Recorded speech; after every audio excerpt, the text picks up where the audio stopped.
la sincérité et de la difficulté qu'il y avait pour donner cette sadaqa. Alors pareil, faisons la relation qu'il y a entre cette action que je fais maintenant.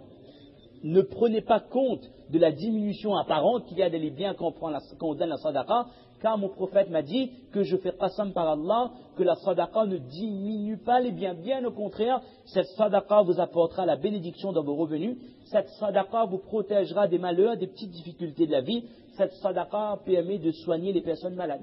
Les sahaba, ils soignaient les gens malades par la sadaqa, sachant qu'Allah Azza wa Jal enlève les mauvaises choses par les sadaqas qui sont donnés. Quand on était petits, les grands-parents, qu'est-ce qu'ils faisaient? Quand un enfant est malade, il prend une pièce, quand un pauvre, t'es pas sur la tête de maman, etc. Bon, ça c'était des habitudes un petit peu indiennes, ça, d'accord? Mais le principe, mis à part la pièce sur la tête de maman, mais le principe que la sadaqa éloigne les maladies, c'est un principe qui est authentique.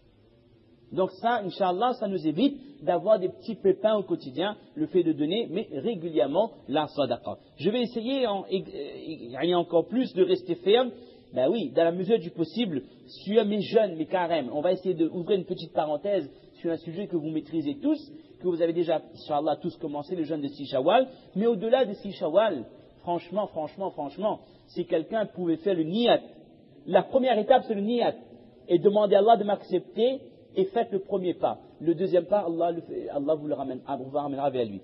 Faites le niyat qu'à partir de cette année, c'est un peu dur, hein, je fais l'intention de mettre en pratique cette sunna du prophète alayhi salatu wassalam, de jeûner tous les lundis et les jeudis.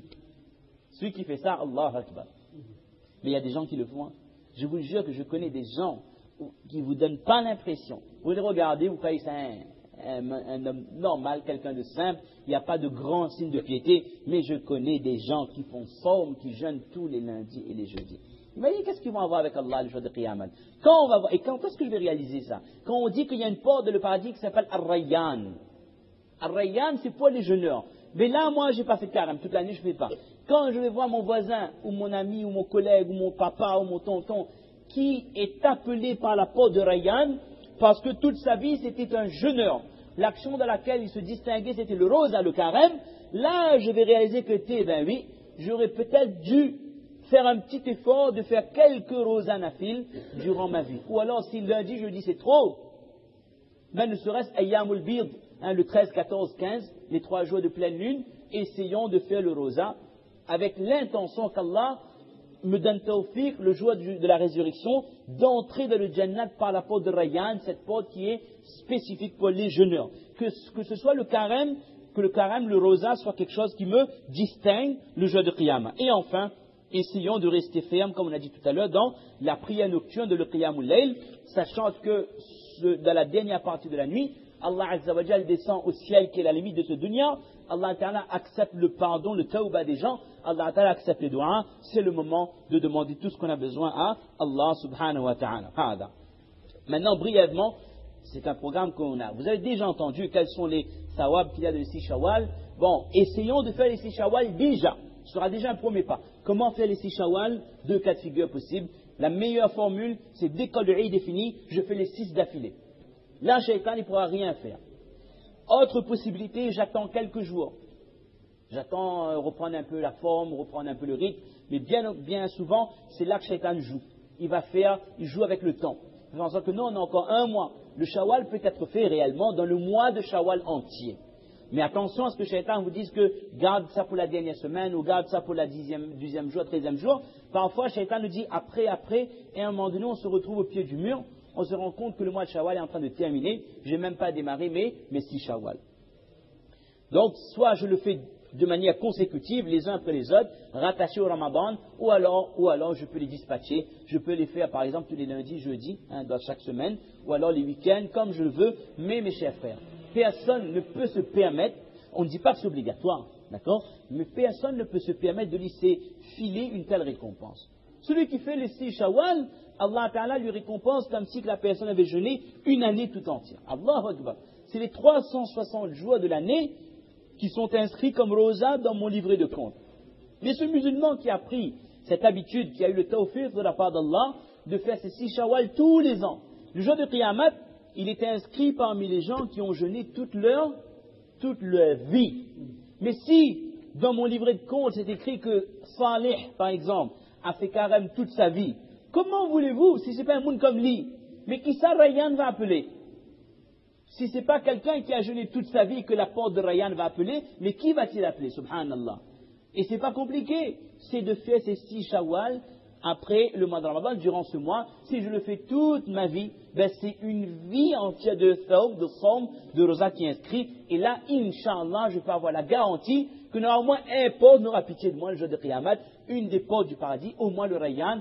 Et déjà, le Rayyan va m'appeler pour que j'accède au Jannah par le biais de cette magnifique porte. Donc, on avait expliqué il y a hier, c'était dans notre majlis, qu'est-ce qui fait que le musulman se doit d'être motivé pour faire le jeûne de 6 Shawwal, brièvement par rapport aux récompenses, comme on vient de dire. Également, ces 6 Shawwal vont éponger, vont remplacer, vont colmater les petites erreurs qu'il y a eu dans le mois de Ramadan. Personne ne peut se dire que j'ai fait un carême parfait. Il y a des petites erreurs, et les petites erreurs sont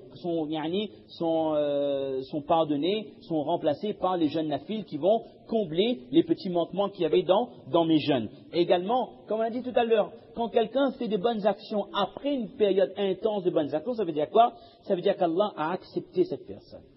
Et c'est un dalil que Allah a accepté la personne, que quelqu'un fait ces 6 Shawwal. Si je fais 6 Shawwal, Inch'Allah, ça voudra dire qu'Allah Azza wa Jal a accepté le mois de Ramadan que j'ai fait. Maintenant, pour conclure, en plus de prendre les résolutions qu'on a dit dans les bonnes actions, maintenant, je vais faire en sorte, après le Ramadan, de rester ferme face au haram. Et le haram ne se résume pas au ribat, au bohtan ou au regard. Il y a le haram avec les mains. Faire en sorte, je dois bien réfléchir au fait que je ne fasse pas du mal à quiconque. Ne jamais causer préjudice à mon prochain.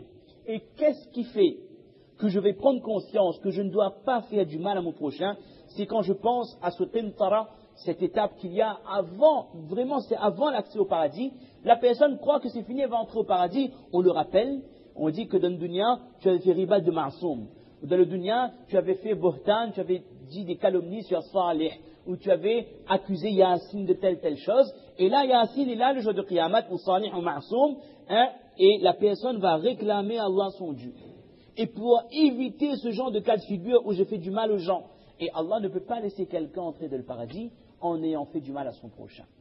Parce qu'Allah Ta'ala ne fait pas du mal aux gens et il n'accepte pas que les gens se fassent du mal entre eux. Donc si je pense à ça, je vais être moins méchant d'une manière générale, qu'il n'y ait pas de méchanceté en moi, qu'il n'y ait pas désir ou volonté de nuire à mon prochain. Ça c'est extrêmement important et ça c'est une qualité du musulman d'avoir le cœur pur, le cœur toujours propre, ne jamais avoir de haine contre son prochain.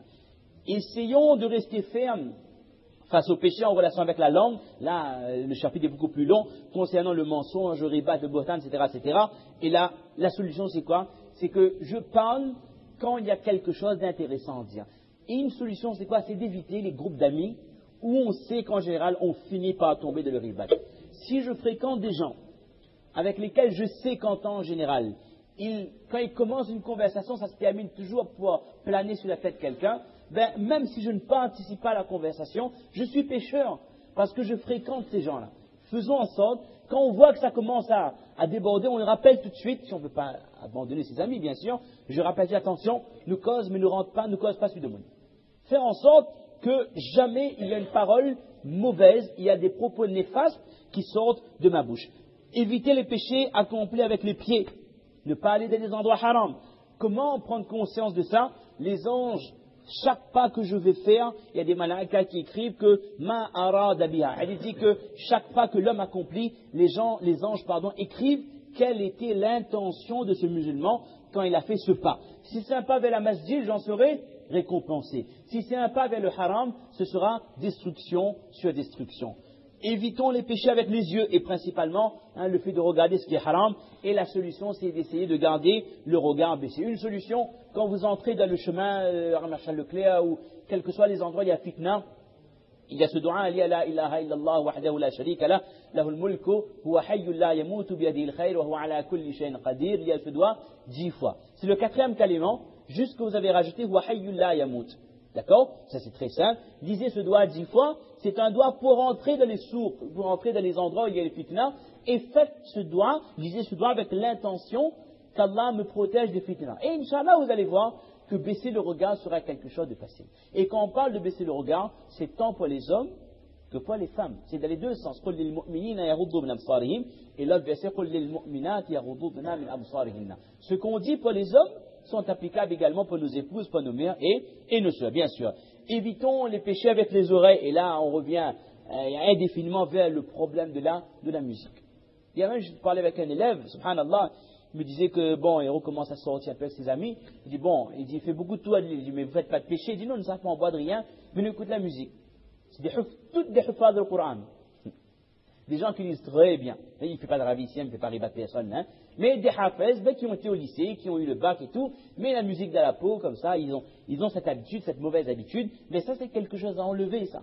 Vous juste pensez que chaque son, chaque seconde passée en écoutant la musique, c'est une seconde que je passe dans la désobéissance d'Allah. Et c'est suffisant pour qu'un musulman qui ait vraiment conscience de l'amour qu'il doit avoir pour Allah, je ne peux pas me mettre dans une situation où Allah est en permanence en colère avec moi. La solution de rechange, parce que quand on dit que quelque chose est haram, il faut proposer une solution. Si vous dites, bois pas l'alcool, vous dire, bois jus de fruits, bois café, bois ce que vous voulez, d'accord? La solution de rechange, écoutons le Coran, subhanallah. À travers les MP3, MP4, les CD, les je ne sais quoi, etc. Subhanallah, il y a de merveilleux qari. Vous êtes Shrem, Soudès, vous êtes plus jeune, Mu'ayyaqili, etc. Vous pouvez même, à la limite, écouter des anachid, des chants religieux dans lesquels il n'y a pas d'instrument. Trouver un substitut à la musique. D'accord? Et en plus, vous savez, cette musique, ça instaure un rafla. Il y a un vide dans votre tête quand vous écoutez la musique. Ça rend bête. Ça n'adoucit pas les mœurs, ça rend les mœurs stupides.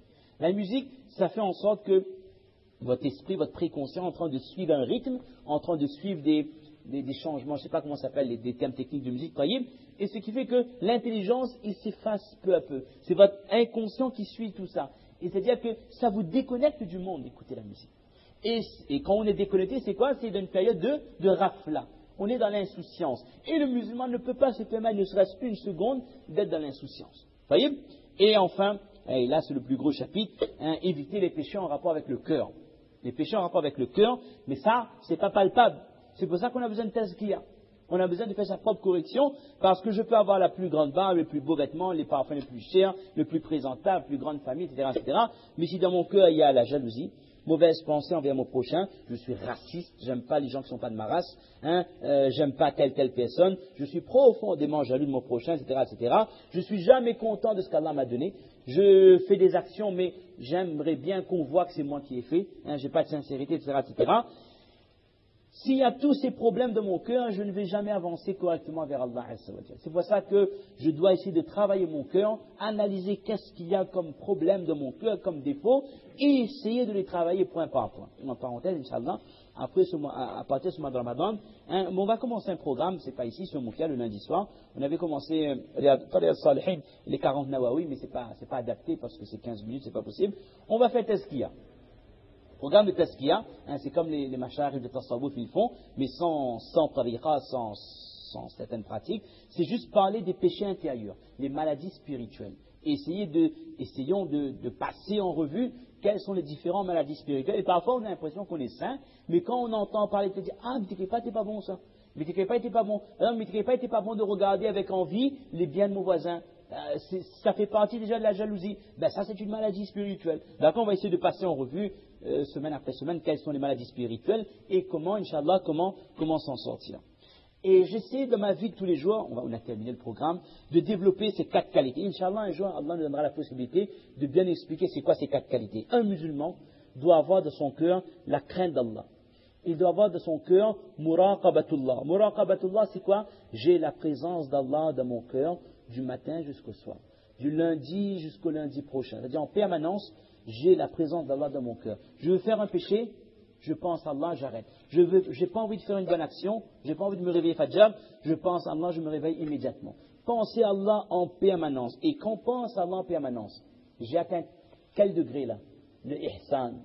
C'est que j'adore Allah comme si Allah est devant moi. Il y avait un hadith de Hassan ou Thabit, un j'ai oublié de Sahaba, le prophète avait demandé à ce Sahaba, ya Hassan, Allah me pardonne si je trompe de terme, le prénom de Sahaba, Ya Hassan, Kayfa asbahta? Comment te sens-tu ce matin? C'est-à-dire, comment est ton iman? Il a dit, Ya Rasulallah, asbahtu mu'minan haqqa. Ô prophète d'Allah, mon iman est au plus haut degré. Le prophète dit, Ya Hassan, fais attention, inna li kulli shay'in haqiqa.